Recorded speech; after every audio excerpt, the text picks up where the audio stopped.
Hey, Jonathan, thanks for joining us from Chicago. How is it there? Depends who you ask. If you're inside the DNC, you're having a great time, safe and sound. If you're outside covering the rioting last night and the protests, it's another story. But just a wild time in the Windy City. So are we getting, if we're not following you, are we getting a sense of what it's really like outside of there, an accurate picture? Yeah, that's a great question. I've yet to see all of the coverage on, left-wing corporate media, the NBC, ABCs, and CBSs of the world. But I've been really following a lot of the independents on the ground. And, Sean, that's the key right now, following the reporters who are there right now, live streaming on the front lines. Last night in front of the Israeli, consulate, there was so much insanity happening. The flag burning, Israeli flag, U.S. flag burning, the pushing, the shoving, the arrests. A lot of that wasn't caught on mainstream corporate media's channels. Come on! Free, free, not Old Glory! Not Old Glory! There we go! Yeah! Yeah! Don't burn the American flag! They did! Idiot! It's our country! It's our country! Burn it down! Burn it down! The power of the iPhone right now and the streamers right now, they're capturing everything, and there are going to be even more protests tonight and tomorrow. So first, let me ask this. Is it mostly peaceful, as they claim? It usually starts off loud, rambunctious, a lot of chanting, but then last night and the night before, it just gets out of control because you have far-left activists, the anarchists, Antifa, people who are there to actually cause trouble getting into the mix. The first night we saw, activists tear down part of the fencing and security perimeter around the United Center in Chicago. And then last night in front of the Israeli consulate, you saw fights breaking out, Antifa shoving cops. People burning U.S. flags, other, counter-protesters there waving Israeli flags, getting spit at and yelled at. So, again, usually it all starts to devolve at the end of the night. Okay.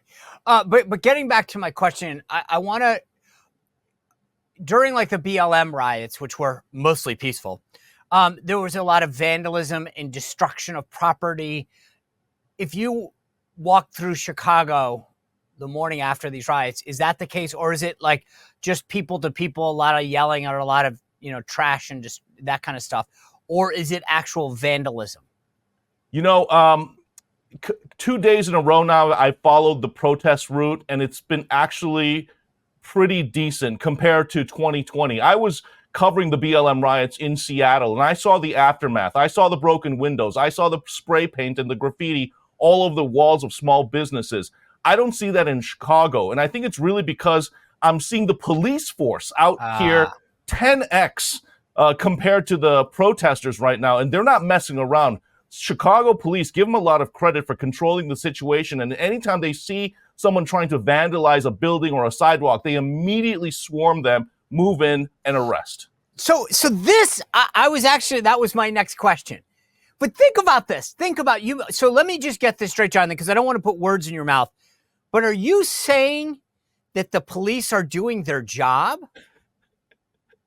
Sean, that's exactly right. I, posted that last night. It was refreshing to actually see officers in a major U.S. city being allowed to do their job, especially here in Chicago. I know Mayor Brandon Johnson has been getting a lot of criticism for his, animosity towards police officers, but at least for the DNC, he's allowing his officers to do their jobs. And but again, I can't emphasize enough, Sean, the number of officers. I've covered a lot of protests in my day. I don't think I've ever seen this many officers on the ground in a major U.S. city for these protests. I think what's interesting to me is that when you hear what you're saying, and at least some of the images that I'm watching, if you do this right, people can protest, and you can prevent violence and destruction and vandalism from happening by letting police do their job.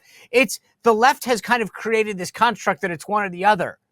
But what you're telling me is that actually it's happening correctly.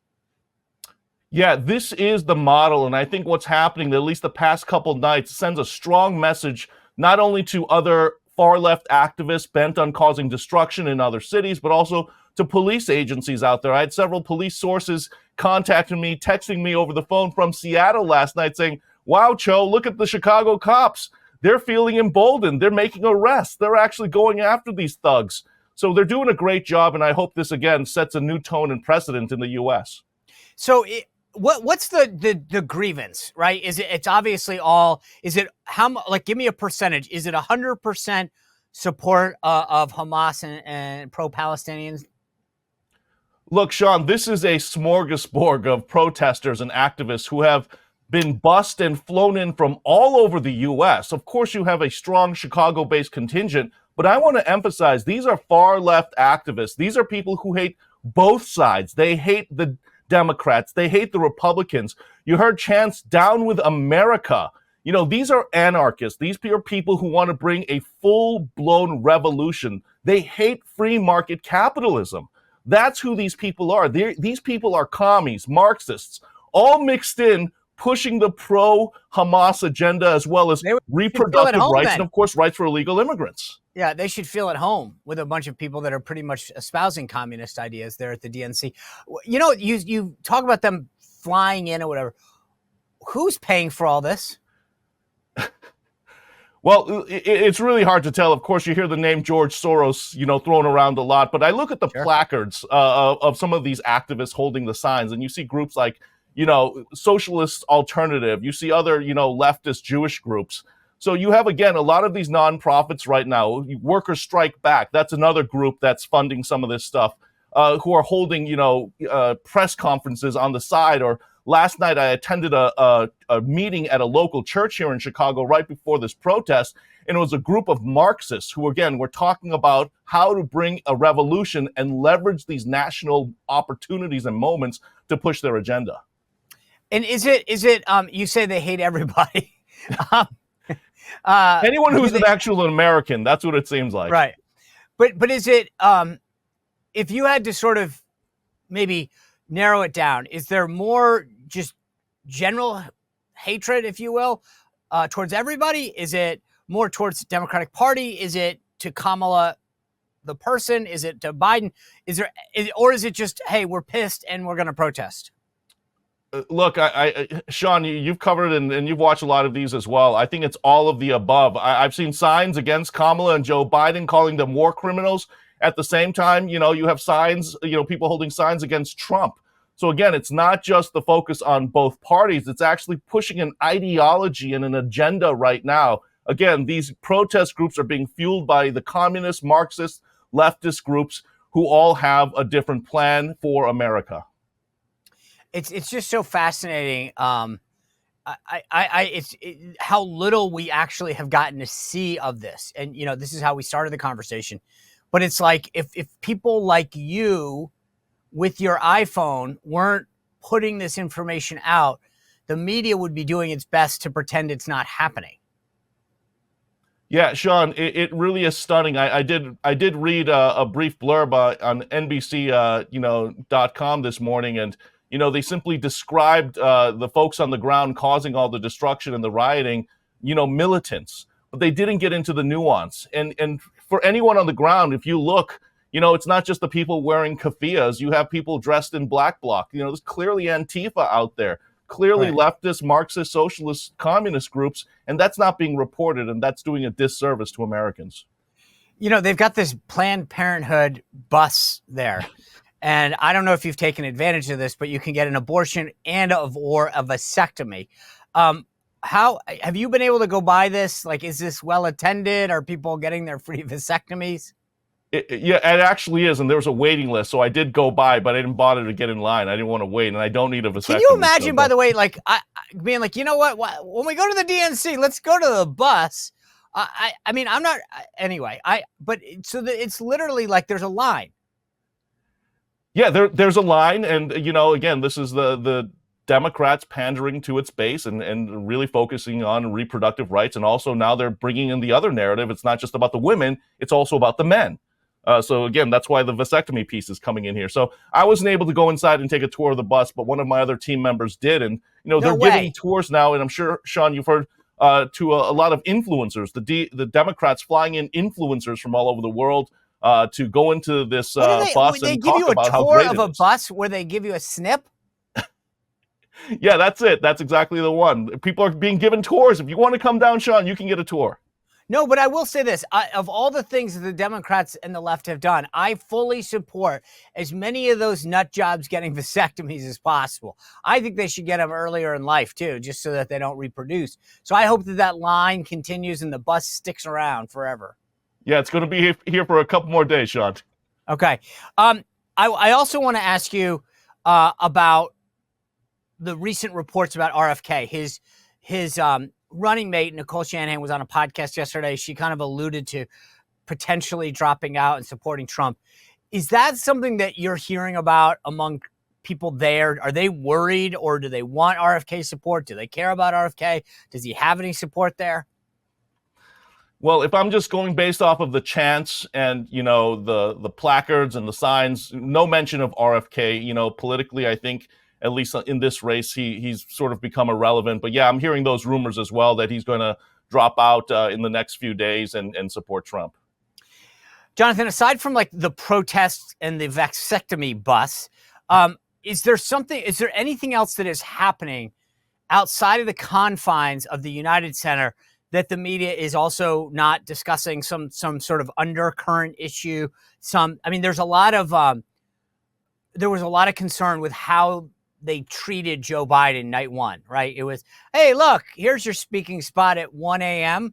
And then get on a plane and get out of here. Then there's a lot of people who were saying that the reason that Kamala and Tim Walz were in Wisconsin yesterday was to sort of not offend Biden by being there when the Obama spoke, who, by the way, there's no question that a lot of the Biden people feel like they got pushed out for. Is there any story that we're not hearing about that's kind of percolating there?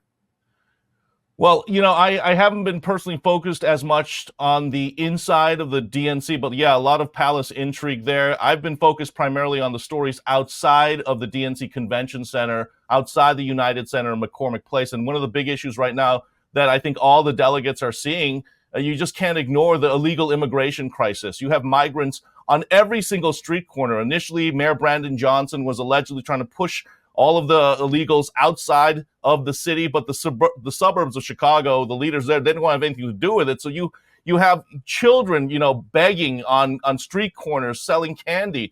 And people right now are just saying they're shocked that this is all happening in America, in a world-class city like Chicago during the DNC. Normally, they all clean that up. They get rid of the homeless. They get rid of everyone to make it look like it's not an issue. But the migrant issue is a big deal there? Oh, it's huge, especially near the United Center on the west side and the south side, where you have most of the migrant shelters.